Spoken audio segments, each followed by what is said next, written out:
Bab 1688, Lenyap Sana. Kekuatan umat manusia yang mengalir keluar langsung menghancurkan neraka. Hanya 1/10 dari kekuatan umat manusia. Neraka ini sudah tidak sanggup menahannya. Di luar, Stella tersenyum, kedua tangan yang mengepal erat pun kembali normal, dan senyuman di wajahnya semakin lebar. Aboy yang di sampingnya tercengang. Sebab akibat umat manusia. Kekuatan umat manusia. Karena Sander memiliki ilmu pedang yang kuat dan mencapai tingkat tertinggi keempat, Aboy sampai melupakan satu hal, yaitu dia melatih hukum ketertiban berhubungan dengan umat manusia.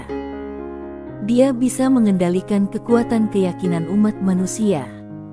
Pada saat ini, hanya dengan 1/10 kekuatan keyakinan umat manusia sudah bisa menghancurkan neraka pelatihan yang diciptakan oleh leluhur mereka. Aboy melihat Sander, dia tahu pemuda yang ada di depannya ini kemungkinan besar akan menjadi penguasa era ini. Stella yang berada di samping yang awalnya tersenyum pun mulai sedih. Setiap kali pertumbuhan pasti ditemani oleh penderitaan. Dia berharap Sander bisa tumbuh dewasa, tetapi juga berharap Sander bisa selalu bahagia.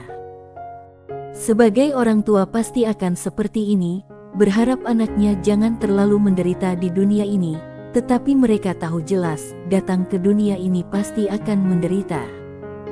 Sander melambaikan tangan di tengah neraka yang sudah hancur lebur, seluruh kekuatan umat manusia langsung hilang. Dia memejamkan kedua matanya. Funi juga menarik kembali tangannya dari lengannya Sander. Beberapa saat kemudian, Sander membuka kedua matanya. Umat manusia muncul di tatapan matanya, tetapi hanya dalam sekejam saja. Tanggung jawab. Sekarang dia sudah mengerti, pada saat dia ingin membangun ketertiban baru, dia harus siap berkorban dan berdedikasi kepada umat manusia. Sander menenangkan pikirannya, lalu menoleh ke arah Funi dan tersenyum berkata, "Terima kasih."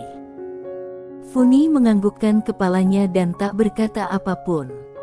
Sander melihat dunia neraka yang sudah hancur, lalu berkata, "Nona Funi, ayo kita pergi." 4. Mereka tentu saja tidak bisa melanjutkan pelatihan mereka di dunia yang sudah hancur ini.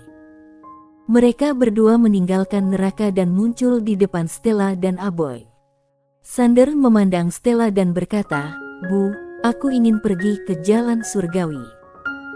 Stella tersenyum dan berkata, "Sudah waktunya pergi ke sana. Kebetulan ada kompetisi yang sedang diselenggarakan di sana, juga ada banyak generasi muda." Sander melambaikan tangannya, "Aku tidak perlu ikut serta." Stella berkata, "Apa kamu tidak ingin bertarung dengan generasi muda terhebat di alam semesta mula?" Sander tersenyum berkata, "Boleh saja kenalan, tapi tidak perlu sampai bertarung dengan mereka." Stella menganggukkan kepalanya, "Baik." Sander menoleh ke arah Funi, "Nona Funi, ikut tidak?" Funi menganggukkan kepalanya. Setelah mereka berdua pergi, Stella diam sejenak dan berkata, "Kemari." Seorang manusia berbaju hitam muncul di belakangnya. Stella berkata, "Mulai." Manusia berbaju hitam itu langsung pergi. Di jalan surgawi. Jalan surgawi berada di langit berbintang yang luas dan tak bertepi, memiliki lebar puluhan ribu kilometer, hingga ke ujung alam semesta. Ada master dari peradaban lainnya yang berkumpul di sekitar jalan surgawi. Karena hari ini bertepatan dengan festival menuju langit yang diadakan 10 tahun sekali di alam semesta mula. Festival menuju langit adalah kompetisi besar, tetapi bukan beradu bela diri, melainkan beradu jalan agung. Jalan surgawi disebut ujung dari alam semesta, juga disebut tingkat tertinggi dalam bela diri. Siapa yang bisa menapaki jalan ini lebih jauh, menandakan memiliki jalan agung yang kuat. Oleh karena itu, setiap 10 tahun sekali akan diadakan kompetisi di alam semesta mula. Orang yang ikut adalah generasi muda terhebat dari berbagai peradaban di alam semesta mula. Festival menuju langit. sebenarnya adalah jalan menuju keagungan. Siapa yang tidak ingin lebih jauh menapaki jalan ini, bahkan sampai ke ujungnya? Karena festival menuju langit ini tidak ada persyaratan yang ketat. Oleh karena itu, setiap generasi muda boleh ikut. Maka itu, setiap festival menuju langit pasti akan meriah. Semua peradaban akan datang ke sini, bahkan peradaban yang belum mencapai tingkat makhluk super juga akan mengutus orang terhebat untuk ikut serta. Karena jika memiliki prestasi yang baik, akan mendapatkan berbagai macam kesempatan. Kali ini, festival menuju langit lebih meriah, karena diadakan oleh Paviliun Xianbao. Orang yang bisa berjalan paling jauh akan mendapatkan 3 buah senjata Sen tingkat tertinggi, puluhan ribu kristal inti bintang. Selain itu, juga akan mendapatkan julukan generasi muda nomor 1 seluruh alam semesta. Semua hadiah sangatlah menggoda. Selain itu, jika bisa masuk dalam urutan 1000 besar, Paviliun Xianbao juga akan memberikan hadiah yang luar biasa. Hadiah yang terendah adalah senjata leluhur peradaban. Sebelumnya belum pernah ada hadiah seperti ini. Oleh karena itu, festival menuju langit kali ini merupakan yang paling meriah dalam sejarah. Karena setiap generasi muda yang memiliki kemampuan pasti datang. Tidak bisa juara 1, setidaknya bisa masuk 1000 besar, pasti ada kesempatan. Semua orang memiliki pemikiran yang sama. Saat Sander dan Funi tiba di jalan surgawi dan melihat lautan manusia, Sander sedikit kaget. Dia tak menyangka akan ada begitu banyak orang, benar-benar sangat meriah. Di sekitar jalan surgawi, Paviliun Xianbao mendirikan banyak gedung mewah sebagai tempat menonton festival menuju langit. Ada 2 gedung yang paling mewah di antara semua gedung, juga lebih tinggi. 2 gedung ini adalah Gedung Xianbao dan Gedung Guanshuan. Ada beberapa orang yang penasaran. Mereka mengerti Paviliun Xianbao memiliki kedudukan yang spesial, karena mereka yang menjadi sponsor utama dalam festival menuju langit. Tetapi apa domain Guanshuan juga ada kedudukan yang spesial padahal 3 peradaban lainnya tidak mendapatkan pelayanan seperti ini. Apakah Paviliun Xianbao dan domain Guanshuan memiliki hubungan yang spesial? Karena festival menuju langit baru akan dimulai besok, Sander membawa Funi pergi ke pusat pembelanjaan yang dibangun oleh Paviliun Xianbao. Area bisnis ini baru dibangun. Tujuannya bukan hanya demi menghasilkan uang, juga demi menyediakan tempat transaksi bagi berbagai peradaban besar. Di tempat ini, kamu bisa menjual barang, juga bisa membeli barang.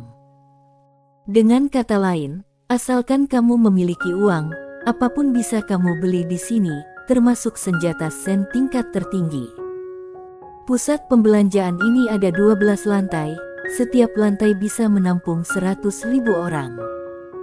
Setelah Sander dan Funi masuk ke pusat pembelanjaan ini, seorang pria paruh baya langsung menyambut mereka.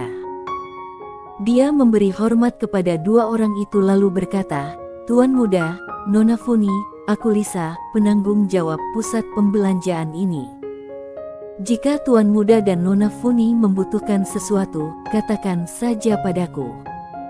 Sander tersenyum dan berkata, "Kami jalan-jalan saja." Lisa memberi hormat lalu berjalan mundur. Tetapi, dia tidak pergi jalan, melainkan mengikuti Sander dan Funi secara diam-diam. Lisa, Sander dan Funi tidak kenal dengannya, tetapi orang dari peradaban lain yang ada di sini pasti akan kaget. Lisa bukan hanya seorang tetua bagian dalam Paviliun Xianbao, dia juga penanggung jawab kamar dagang milik Paviliun Xianbao. Kekuatannya tidak kuat, tetapi memiliki kekuasaan yang sangat menakutkan. Pada saat peradaban bintang datang pinjam uang dengan Paviliun Xianbao, memerlukan tanda tangan darinya. Sedangkan Stella, hanya jutaan kristal inti bintang tidak perlu sampai merepotkannya. Di Paviliun Xianbao, transaksi di bawah miliaran kristal inti bintang tidak perlu dilaporkan kepada Stella, hanya di atas miliaran barulah perlu melapor kepada Stella. Hanya sedikit orang yang tahu, pada saat Stella pergi ke peradaban bintang membawakan hal apa. Intinya, peradaban bintang langsung bangkit. Karena setiap hal yang berhubungan dengan peradaban bintang langsung mendapatkan dukungan dari Paviliun Xianbao. Lisa mengikuti Xander dan Funny, juga tidak mengganggu mereka, bahkan terus membungkukkan tubuhnya, sampai Xander dan Funny tidak memerhatikannya. Dunia ini sangat kejam, sebagian besar orang melihat tokoh besar, sebenarnya di depan sosok yang sebenarnya, mereka hanyalah manusia kecil. Pada saat ini, Lisa mengetahui tuan muda sangat ramah, juga merupakan orang yang baik. Tetapi, dia tahu jelas, tuan muda yang ramah dan baik ini, hanya satu kata sudah bisa menghancurkan masa depannya, bahkan membiarkannya jatuh dan tidak bisa bangkit. Dia hanya bisa merendah diri. Di depan, Xander tidak memerhatikan sikap dari Lisa, dia hanya diam saja. Perubahan. Dia tahu, tidak bisa berubah. Dari dulu sampai sekarang, budaya seperti ini sudah terukir di dalam hati setiap manusia, dan akan terus berkelanjutan. Apakah salah? Hanya bisa dikatakan, demi kehidupan yang lebih baik. Sekarang dia hanya khawatir, suatu hari ketertiban terbentuk, generasi penerus keluarga yang lahir dalam kondisi seperti ini. Mereka hidup dalam kondisi seperti ini, apakah mereka merasa salah? Tidak seharusnya. Atau segala itu adalah hal yang wajar. Semua orang memang seharusnya memperlakukan mereka seperti ini. Xander menggelengkan kepala, dia tidak memikirkan hal ini. Karena pertarungan selanjutnya adalah masalah hidup dan mati. Peradaban bintang. Pada saat ini, terdengar suara teriakan yang keras. Lalu, semua orang menoleh ke arah suara. Ada seorang pria dan wanita berjalan masuk. Xander juga melihatnya, dia juga kaget. Orang yang datang adalah Hendo dan Starry. Hendo dan Starry dikelilingi sekelompok orang, lalu yang mengelilingi mereka bukanlah manusia biasa, ada sebagian besar adalah jenius dari peradaban makhluk dewa super. Sekarang peradaban bintang sangat terkenal, karena di bawah bantuan Paviliun Xianbao, mereka memiliki tanda-tanda menerobos belenggu peradaban. Tentu saja, semua orang tahu hal ini, karena Hendo dan Starry memiliki hubungan baik dengan Xander. Dalam hubungan ini, sebagian besar orang ingin memanfaatkan kesempatan ini untuk berjumpa dengan Xander. Ada kalanya, dengan ada hubungan ini, bisa mengubah takdir mereka. Pada saat ini, Starry tiba-tiba menghentakkan kaki kanannya dan mengamuk. Dia berteriak, "Kalian semua adalah orang jahat." Di saat peradaban bintang dalam kondisi melarat, tidak ada yang membantu, malah menertawai kami. Sekarang kami mengenal Kak Xander, kalian langsung menjalin hubungan dengan kami, kalian. Usai berkata, dia menunjuk semua orang dengan badan gemetaran. Jika Kak Xander tahu kalian memanfaatkan kami, dia pasti akan membenci kami. Dia akan membenci kami harus meminjam uang untuk pelatihan lagi. Aku. Peradaban bintang. Lenyaplah sana. Boom. Seketika bintang-bintang langsung berkumpul di pusat pembelanjaan. Semua orang langsung terdiam.